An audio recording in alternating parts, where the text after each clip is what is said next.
Hey guys, welcome to the next episode in the All-Regen Liverpool series, and this is the the February review, I should say, for season 2041-2042.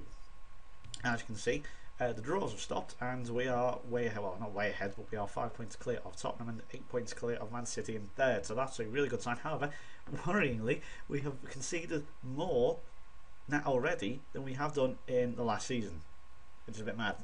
But there you go. Manchester United getting back on track there. I think that is the regular top six has been resumed once again of Liverpool, Tottenham, City, Arsenal, United, Chelsea. Doesn't really look particularly out of place, that table actually. Bizarrely, Nottingham Forest have yet to win but aren't bottom. Kind of shows you how poor Sheffield Wednesday are. But as you can see, we've only drawn once, which is quite a good sign. And yeah, so at least we've stopped that. Transfers, as we all know, I talked about a few of these last time. I should only want to go over a few more. In fact, I don't want to go over a few more. Okay, yeah, I probably should actually go over all these. There's a lot of names there. Only £6.5 million raised. Now, a lot of people have talked about me saying you should cut down your squad. I have cut down my squad finally. I mentioned it last time. I said I'm slowly doing it. This is the big time when everyone just got released, and I say I've brought in a lot of players, but as you see, a lot of them are youngsters, judging by their fees.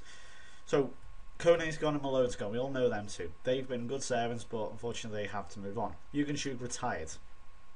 He's now an assistant manager. I think he said he retired last time. I meant he can't get in the first team because he's too old. I never registered him. Florian May, I think he has retired as well. Yes, he is also a coach. Tony Martin has pissed off to Villarreal. Northern Irishman in Villarreal. Vincenzo Spadaro, who did quite well. He's only 27. You know what? He's all right. He was again. I couldn't sort of fit him in the team. It was weird. But he's gone to PSG. A lot of players go to PSG. Nicolo Maggio decided to get rid of. He wasn't that. Well, no one's picked him up yet. Oh, harsh. No one's picked him up yet. Again, he was one. He was expendable. Simple as that. Cass. Didn't really want to see him go, but there you go. He is now at Huddersfield. Oh, I thought he was a Blackburn. Eh? Wow, really? They sold him on? Well, they made a profit on him. Fair play. That's not bad. So he's at Huddersfield. Oh, he's with Jackson. Jackson and Cass. God, we could have had that as a potential partnership if we were in the Division 3. Again, there's another few players who just had to get rid of. They weren't good enough. Alberto, he's gone. Where's he ended up? Oh, he hasn't gone. Oh, that's a shame. He was good. Got an odd looking face. He looks very... looks like you've just told him something like his mum's dad or something. He's going, shaking his head or something, blowing his cheeks. Yeah, Robbie Taylor's also buggered off to Watford, and we put Fontes on loan since he needed it. But a lot of players there say they were expendable, and just weren't really good enough for the cause. So I decided to get in, and obviously they were clogging up a lot of positions in the squad. And what it meant was I could then have a proper team of 25, and that was enough. I had a few free spaces.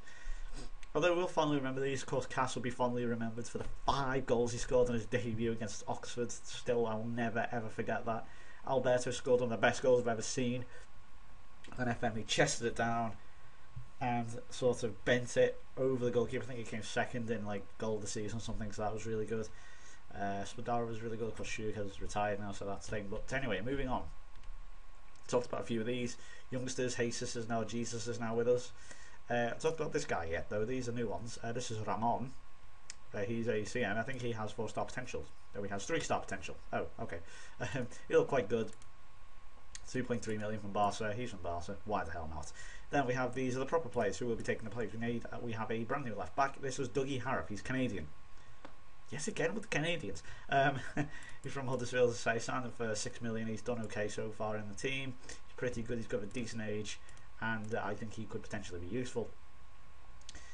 We also have this guy. This is the 4-star guy I'm thinking of. He is 4-star potential. Oliver. What's with the weirdo? Like it's been squashed by the accent. He's only 16, and I realised value of 10 million at bought him, but I thought, you know what? I've spent big on youngsters, and they've paid off. Lizio, Schmidt. Them two are the of the best players in the team at the moment, if not the 2 best. So go with him. And Finance's role, I think it's Lotus. I'm going to say it like that. He's 31, so it's like, really, have you spent that much on an older player? Yes, because I still want a good amount of experience combined with a few years worth of service, and you know what, he is actually good because he is unbelievably versatile. As you can see, he can play anywhere in defence, left back, right back, centre back, anywhere. Very, very good player. Sure, Arsenal got the money's worth for him, but quite frankly, I was very, very happy to spend it. So yeah, there you go. So that's the team up and full. So we started off with 2 games against Man City, which is weird. We played them in the Community Shield. I failed to believe that we would start our season against Man City, but there you go. We were 2-0 up. Hey, it was 3-0, and then guess what? They nearly brought it back, but we did enough. This game loves a comeback. Oh, one thing I've noticed as well. I won't show you because this will offend the Welsh, but you'll know what I mean when I say it in a sec. Swansea, as I've talked about before, are absolutely awful. I mean, god awful. They are in the Bet Square North. I think it said South last time. The Bet Square Premier North, which is essentially the lowest you can go on this game, playable. I know obviously you can download all the patches and that and go like way lower to like the Northern Premier League and the Isthmian Premier League, whatever the hell that league's called, to see on Sky Sports sometimes. But yeah, you can go lower, but that is the lowest playable league, and Swansea are in it. What's even funnier is Cardiff are in the one above them. They're in the Blue Square Bet Premier Conference. This game hates the Welsh. 5-2 against City. Mensah, Ramirez, Lazio, Jesus on his debut. And Torre scores. Now, as you can see here, Vega scored in the first. Vega, sounds like Vader. 1 minute, as you can see, they scored in like 30 seconds. And I was like, oh, this is our season then. Fantastic. And then Mensah got the equaliser. Very good goal, actually, I'll show you that. Weaver then with the 25th minute equaliser. However, once Ramirez scored, that was it then. They never really had an answer. I think, I don't know why they just sort of stopped once Ramirez scored. I think it was because of former player. If this is the goal I'm thinking of, this is a great goal. Bang! Just arriving on the spot. That's what we need on a prop thing. And again, I'll say it again, Baba Mensah runs this midfield. He is a beast. I'm not trying to become KSI there, I just think he is a beast. 1-0 against Sheffield Wednesday, not the best in the world, but there you go. Stephen Leginick with the winner. Playing Hillsborough, obviously. 1-0 against Wolves, 2-1 against Wolves. Torre with 2. 1-0 at home to Arsenal. Big result early on in the season. And SR, remember, oh yeah, this is a quality goal. This, got to show you this. Remember Esteban Gonzalez? Remember him? You might just trigger a name in your mind if you've played the game. He was, of course, a centre-back I brought from, I don't know where I bought him from, but essentially I bought him when he was young. He didn't quite make the cut. Cheers, Esteban! What a great finish that was. Yeah, so there you go. He's we bought him, we released him, but he's still scoring goals for us. Well done. This is the Champions League group. Hey, look, I qualified again. We didn't lose this time. It was a 0-0 against Atletico Madrid. We also got PSG and Slovan Bratislava. Gustavo Mino again stepping up to the plate. He's become a really, really good player. Again, now the Paraguayan.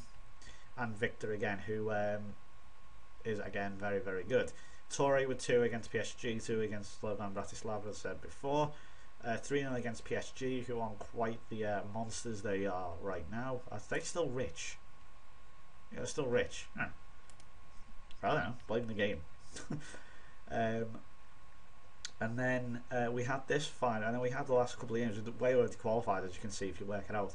We only conceded one, which was the last game actually, which was against Slovan Bratislava. But these two I could play weak teams, and as you can see here, Carl Wilshire, the youngster, 16-year-old, I thought, you know what, throw him in, give them the experience. This is the only way they're going to get better on this game. It's by throwing them into the first team usually. And yeah, this happened. So of course Lutz has also scored, which I'll show you since it was his first goal.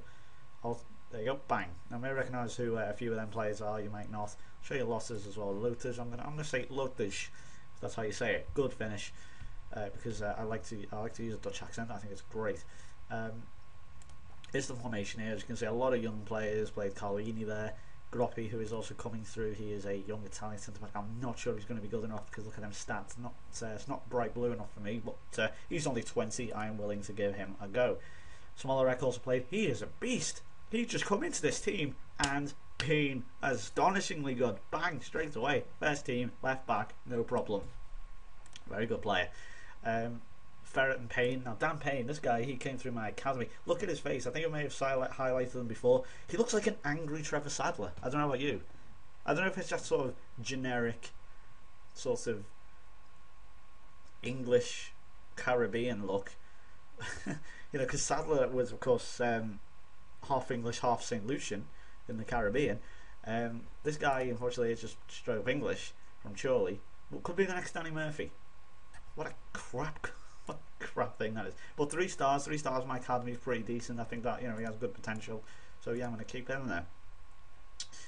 And obviously we already talked about Wilshire, so that's quite good. And then we played, unfortunately went to Bratislava. I played a really weak team here, which is disappointing. But Ferrer now, who's also really coming good, as you can see, 5.75 million. That's not bad. Once again, the Southampton Youth Academy, I love you. Really, really good stuff. Once again, pretty much this identical team. Played Schmidt that time, but yeah, that's how we looked then against the Europeans. Played Sunderland in the Cup. That's 2-1. Carlos Alberto getting 2 goals. Really good for him. Well done to the youngster. 5-0 against Birmingham. Now this is the start of Francis Liversedge. Touted as the next Gabiak Bonloho. He's not. Okay, that's fair enough. He's not particularly quick. Gabiak Bonloho is basically an Olympic sprinter. But check out the goals. 7 goals in 8 appearances. Where's that come from? He's a beast, this guy. He's an absolute beast. From Ellesmere Port. Very nice place. So yeah, he's good. Unfortunately we lost to Chelsea, which is never good. Muya got us one back, but to be honest, Robbie Williams, Christ, I couldn't make about a million jokes there, but I won't. Yeah, got the obviously Muya brought us one back, but unfortunately Chelsea were too good. Actually Chelsea have stepped up their game. Okay, they're 5th at the moment, but you know, it is pretty close. But they are rapidly inconsistent, so Chelsea. But yeah, they were on a really good start. So 3-2 against Forest. Again, I hate going to the City ground. We got away with this. Torre won us a penalty. Paul Molyneux again. He stepped in. Good player, but never really good. He's like Malone. He's like a shitty version of Malone. You know, good player, but never really good enough for the full team. Southampton 3-1. Steve Liganick hat-trick. Very good. Well done to him. 2-0 against Huddersfield in the League Cup 4th round. Francis Liversedge getting another goal, and that's Liganick again with another goal. Again, Liversedge scoring, Schmidt with a penalty. Moving on, Ferry, you can start to see a bit of a pattern emerging here. 2-2 at Old Trafford. Man United say I've maybe underestimated them as they are starting to come back. Good again. But like Liverpool, I think Liverpool and Man United are sort of swap reversals on this. You know? Anytime they start to look good, they get instantly shot down. Ramirez scoring that, a former Man City player, of course. 3-0 against Everton in the derby. Trombetta, Lizio and Wigolski. Trombetta now is definitely the centre defender number 1 alongside Schmidt. I'll show you my squad in a minute. I think I need to bring in a new centre back, so I might do that in the future, although Waters can play there as well. So considering at the moment, and yet again the Hawthorns hoodoo returns. We could not play here. I played a pretty strong team as well, with the exception maybe of Terry. Paul James is out. I don't know what the hell is wrong with this guy. I mean, he's lost all his. I mean, look at his agility. Oh, he's lost it. He's poor. He's very slow. He's not poor. He's slow. Ugh, he cost us that game. He was shocking. And then we had a shocker again. I don't know what's going on. This Galicic guy tore us apart. We got absolutely ripped to shreds in this game. Yet again, Paul James had a shocker. This Grobby. These two, not the best in the world. Cobbleshire, I think I underestimated them. Oh no, I didn't underestimate them actually. No, that's an absolute lie. I thought, do you know what? It's a League Cup game. We're playing Tottenham next. Sorry, no, we're not playing Tottenham. Where are we? Yeah, we're playing Tottenham next. And I thought, fair enough, I should probably play a weaker team. And it didn't work. But fortunately, we did beat Tottenham 3-0, which is always handy. And then, yeah, we had a few more string results here. Nice one. And then we lost to Huddersfield. Again, it's just Leicester and Huddersfield. I highlight them two as a pair because they're so bloody annoying. And Man City, we won at the Etihad, which was good. I just see a Wanmara on goal. Came back off the post and in off him. We had a 1-1 draw against Wolves in the FA Cup, which was a shit start. Got quite lucky since they scored in the 23rd minute. We got pushed quite far. well, I'm not going to say push back, but like they really went for it in the first half hour. But we started to get on top of them then once that goal went in. But we got a lucky goal there. Barkley went back to Molyneux and battered them 5-2. Liver's edge again on the score sheet. Groppy also scoring there. And once again, it was another trilogy. So there's recurring trilogies. 2-0. Landry Toure with the goals. They're all late goals, though, we'll admit. 1-0 against Arsenal at the Emirates. Very good. Anton Schmidt. Again, he scores goals, let me tell you. And finally 2-2 here against Chelsea at Cavani Park. This is how it looks. And so we're going to be playing yet another. So we've had the Wolves trilogy. We're going to have the Chelsea trilogy next. We'll see. So we have the draw. We've got the FA Cup fourth round replay, and then we play them on the following Saturday. We have to play Sevilla in the Champions League knockout rounds. And yeah, that's pretty much it. So let's have a look who is the leading goal scorer for us. As you can see, it by far and away it is Landry Toure. However, Liver's Edge and Legenic are both on 7, and so is Mendiola for that matter. Rogolski's on 6. Lizio, who has been injured for a bit, is on 5. And yeah, that's currently how it looks. I mean, if I just show you the potential of some of these players I've got in the team, Ferret is on 4, Schmidt's on 4, even though he is full 4 now. Lizio, Mensah, Smolarek is 0, he's 3.5. Terry Mino, lots of 3.5 stars. I mean, all the way down to Groppy there, who is 3 stars, but you know, this could be still decent. So yeah, there you go. That is how things look. My throat really hurts now, so I'm going to go have a drink. So thanks for watching. I will be back then with a season review probably tomorrow. So yeah, thanks for watching, and I will see you then. Bye bye.